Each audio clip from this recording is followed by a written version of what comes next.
तो नाजरीन आज हम देखेंगे कि रेडियोनिक कंप्यूटर पे पेशेंट का डायग्नोस कैसे करते हैं बीपीआर मॉडल पे इस मशीन पर।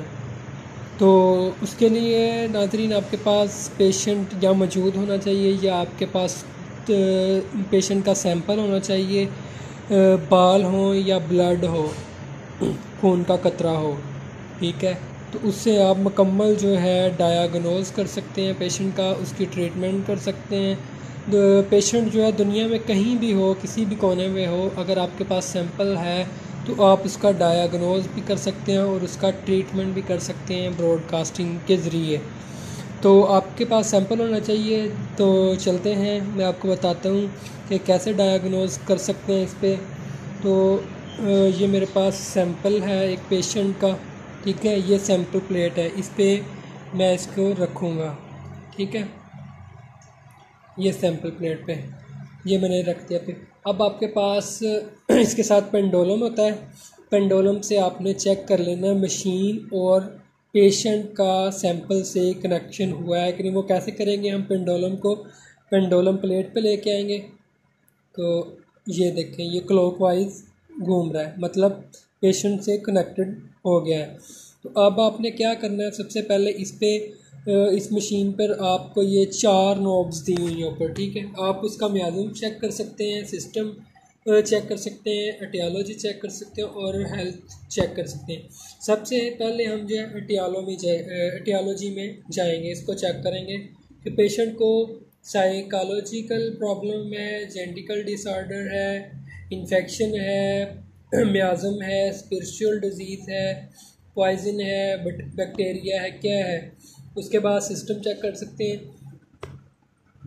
तो सबसे पहले जो है ना, मैं पेशेंट का म्याज़म चेक करूँगा, म्याज़म क्या है। तो नंबर 1 पे हमारे पास म्याज़म है 16 नंबर 1 पे किया। अब हम पेंडोलम को देखेंगे कि पेंडोलम हमें क्या बता रहा है। नेगेटिव, मतलब एंटी क्लॉक घूम रहा है, पेशेंट को 16 म्याज़म नहीं है। नंबर 2 पे है साइकोसिस। नंबर 2 पे साइकोसिस, पेशेंट को साइकोसिस भी नहीं है, ठीक है। नंबर 3 पे है सिफिलिस, ठीक है। पेशेंट को सिफिलिस भी नहीं है, ठीक है।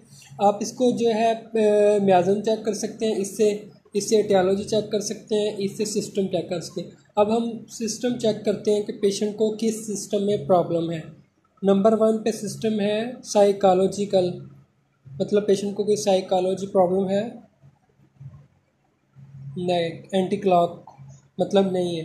नंबर टू पे है स्केलेटल प्रॉब्लम, नहीं, पेशेंट को स्केलेटल प्रॉब्लम नहीं है। नंबर 3 पे है मस्कुलर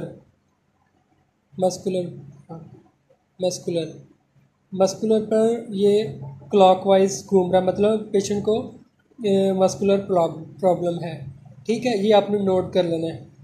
अब नंबर 4 पे है नर्वस सिस्टम, पेशेंट को नर्वस सिस्टम प्रॉब्लम है, ठीक है, एंड क्लॉकवाइज घूम रहा है पेंडुलम। अब पेशेंट को प्लैंडरल प्रॉब्लम नहीं है। अब नंबर 7 पे है लिम्फेटिक सिस्टम में भी प्रॉब्लम नहीं है। नंबर 8 में है डाइजेस्टिव सिस्टम पे भी क्लॉकवाइज पेंडुलम घूम रहा है, मतलब डाइजेस्टिव प्रॉब्लम भी है। अब नंबर 9 पे है एलिमेंटिव सिस्टम, ये एंटी क्लॉक घूम रहा है, मतलब पेशेंट को एलिमेंटिव सिस्टम में प्रॉब्लम नहीं है। नंबर 10 पे सेंसरी ऑर्गन में प्रॉब्लम नहीं है, ठीक है। ये हमारा सिस्टम चेक हो गया। अब जो है हमने ये सिस्टम चेक कर लिया है। मतलब अब हमें पता चल गया है पेशेंट को मस्कुलर सिस्टम में प्रॉब्लम है, नर्वस सिस्टम में प्रॉब्लम है, सर्कुलेटरी सिस्टम में और डाइजेस्टिव में। तो अब हम देखेंगे स्टेप वाइज कि इन सिस्टम में कहाँ पे मसला है और क्या क्या मसला है। उसके लिए हमें बुक की हेल्प लेनी पड़ेगी या सॉफ्टवेयर की। तो उसका बेहतर एक तरीका ये है कि आप पेशेंट को जो है वो बुक से आप इसमें स्कैनर लगाएंगे, स्कैनर के ज़रिए आप कर सकते हैं। वो मैं बुक को देखता हूँ। अच्छा, तो ये स्कैनर है इसके साथ, ठीक है। इसकी हम ये पिन लगाएंगे स्कैनर पिन में, ठीक है, ये लग गई है, ठीक है। अब जो है स्कैनर को हमने कैसे यूज़ करना है, हमने जो है बुक पे ये जो स्कैनर है इस तरह, फॉर एग्जांपल पेशेंट को डाइजेस्टिव सिस्टम में प्रॉब्लम थी, ठीक है, तो हम चेक करेंगे ओरल कैविटी की प्रॉब्लम है क्या। यहाँ पे हम स्कैनर पे रखेंगे, इसके रेट पे 458 इसका रेट है, इस पे ऐसे रखेंगे और इधर सॉरी मेरे पास एक हाथ में मोबाइल है, ऐसे रखेंगे तो इधर जो है हम पेंडुलम पे चेक करेंगे कि ओरल कैविटी की प्रॉब्लम है या नहीं है, ठीक है। अभी ये न्यूट्रल चल रहा है क्योंकि उधर से स्कैनर उस पर रेट पे नहीं लगा हुआ, ठीक है। एक तरीका ये है, दूसरा ये है, अब आपको पता है कि ओरल कैविटी का रेट जो है वो है 458, वो हम इधर से डायल करेंगे 458, ये यहाँ पे हमने अब डायल कर लिया, ठीक है। अब हम पेंडुलम से चेक करेंगे क्या पेशेंट को ओरल कैविटी प्रॉब्लम है। ये एंटी क्लॉक घूम रहा है, मतलब इसको पेशेंट को ओरल कैविटी प्रॉब्लम नहीं है, ठीक है। अब हम दोबारा इसको नॉब्स को 0 पे ले आएंगे। नेक्स्ट जो है उसमें स्टोमेज का रेट है 3.2 हम यहाँ से डायल करेंगे 3 ये 2, ठीक है। अब हम पेंडुलम से चेक करेंगे, अब ये क्लॉकवाइज घूम रहा है, इसका मतलब है कि पेशेंट को मैदे का मसला है, ठीक है, ये ठीक है। अब दोबारा हम 0 पे कर देंगे। नेक्स्ट जो है इसमें है पेंक्रियाज, ठीक है, उसका रेट है 86, हम 86